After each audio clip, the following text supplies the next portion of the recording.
please understand something that I'm fascinated by, and I'm hoping one person hears me and it's the time they needed to hear it. Consuming my content, coming to conferences like this, reading more books, debating about the way the world should be, being a perfectionist, debating, complaining, dwelling, all of it, excuses for not doing. If you ask me what I really want, I want this to be the last conference you ever go to. I'm being dead fucking serious. I want you to understand that it is very likely that if you're sitting here, you are trying to find ways not to do. That's not everybody. That might not even be most. But even if one person here uses reading 87 fucking mindset and motivation books and listening to 44 fucking podcasts and 13 fucking blogs and coming to 9 fucking things like this a year, if even one person here is doing that, and by the way, there's a lot more than one person here doing that, yeah, you're laughing because you know it's fucking true. Because you know it's fucking true, right? How many more fucking books do these people need to read? It comes down to doing. You can figure out how to market your business to accomplish all your fucking goals in life, whether that's to build a pool in your backyard or to buy the fucking jets, whatever it is in between, if you're actually willing to put in the work. You know what I do? I fucking work 15 hours a day. I fucking write my captions on my Instagram. I reply to your fucking DMs. I answer comments. I read my email. It's fucking work. You want the secret? It's called work. It's called work. And by the way, do not get confused here. You have to work to match the ambition coming out of your mouth. This is not about working 15 hours a day. You got family, you got other interests. You do you, but don't be a fucking hypocrite. Don't be full of shit. Don't tell me you're buying a fucking private jet when you're watching 4 hours of YouTube videos a day, because it's work. You have to figure out what you're trying to achieve and what you want, and then you need to put in the work that maps to that ambition. And I know somebody's sitting here and be like, yeah, Gary, you talk about hard work, but I work smart. I work smart too, and hard. Now what, dick? This is not a debate. The most controllable thing. Listen, we're all built differently, right? We've all got different skills, different charisma levels, different beauty, different smarts. We've all got different shit. But the most controllable thing in this room, the most controllable thing is putting in the work. We, especially the people in this conference, including myself, we are so fortunate. We are so entitled. There's so much abundance in the system. When I see other people try to drag people down and razz on them for their success, it makes me laugh because they don't realize how much abundance is in the system. There's nobody, not your most direct competitor. I don't give a shit if you have a flower shop on this side of the street and literally on the other side of the street, there's a flower shop. Nobody's taking any money out of your pocket. You're taking money out of your pocket. It's true. So this is a mindset game for me, right? Are you on offense and realize all this rant that I just did for 4 minutes? And if you do, cool, comma, let's move on. Facebook, Instagram, Facebook, Instagram, Facebook, Instagram, Facebook, Instagram. Let me tell you why I'm saying it. It's because I'm bitter.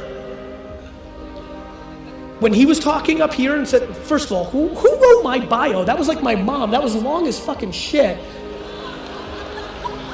Fuck, I was getting pissed. I was like, this guy's a dick. Like, anyway, when I was listening to that bio, when he was saying, and he built his dad's business from a $4 to $60 million business, I was sitting back there and I'm like, loser. And here's why I said it. I figured out Google AdWords the day it came out. I understood that search engines were gonna be big because the internet was crazy and Yahoo had already become big. It was real. I understood that we would all use search engines for a long time.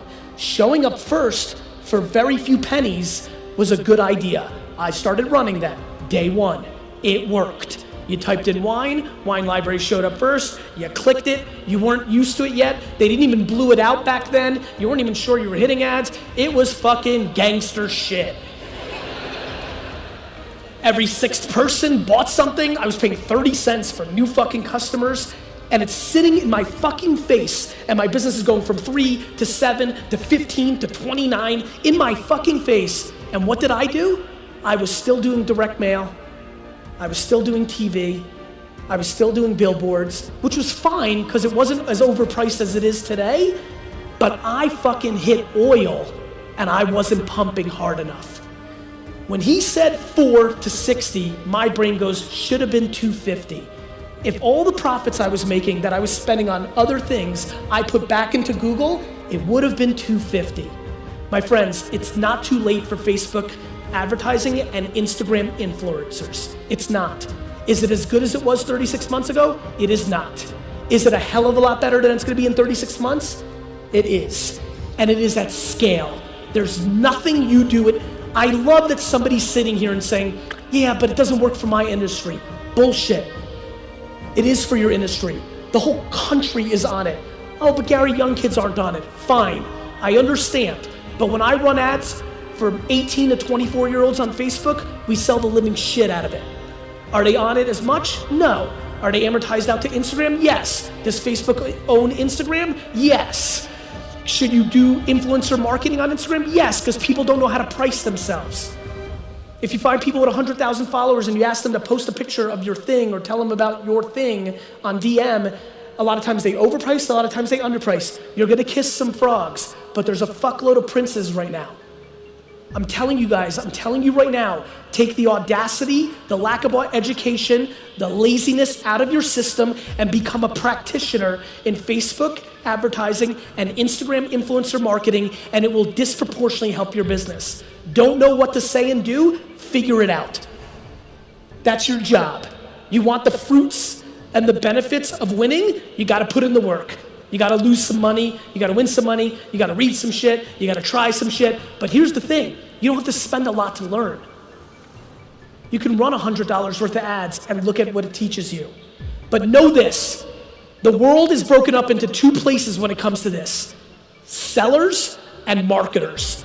Most people are sellers, so they're gonna spend $1,000 and they're gonna expect some sort of transaction to come from it in the short term, and they're gonna deem it not a success. The key is to understand how to build a brand on these platforms so that the business comes to you, or there's a halo effect, a waterfall from the marketing. My personal belief over the last 2 decades is to bring the most value. I always tell people, don't listen to what I'm saying, watch what I do. I pump out ungodly amounts of content for free every day. I engage with my community every day. I'm not doing this for my health or kicks and giggles. I'm doing it because I want to win a fucking Super Bowl. Do you understand? I believe that the people that give the most value, do you know how weird it was when I started Wine Library TV in 2006? I did a YouTube show for the users that don't know. I really kind of broke out in the mid-2000s because of YouTube. I started a YouTube show and I would sit in front of a camera, drink 4 bottles of wine for 20 minutes, and hundreds of thousands of people watched it. It was great. Anyway, I would sell these wines in my wine store, and I would sit there and I would pan them. I would drink it and say it was light and off balance and a piece of shit and you shouldn't drink it. Wines that I was selling from vendors who were my partners. The reason I did that was the people in here that realized the actual game, which is in a world of the internet where there's an abundance of free information, the people that bring the most value to the audience win. The people who can give away the best information for free wins. For you to give away your secrets for free, you're gonna learn 2 things. Number 1, there is abundance. But you're gonna learn something else. When you give away your best advice for free, 99% of people aren't gonna do anything about it. I'm gonna sit here and I'm sitting here for 30, 40 minutes pounding for people to go home and do 5 hours of homework and 10 days of testing to fundamentally unlock real growth in their business and 98% of you fuckfaces aren't gonna do it. That's life. And there's nothing I can do about it.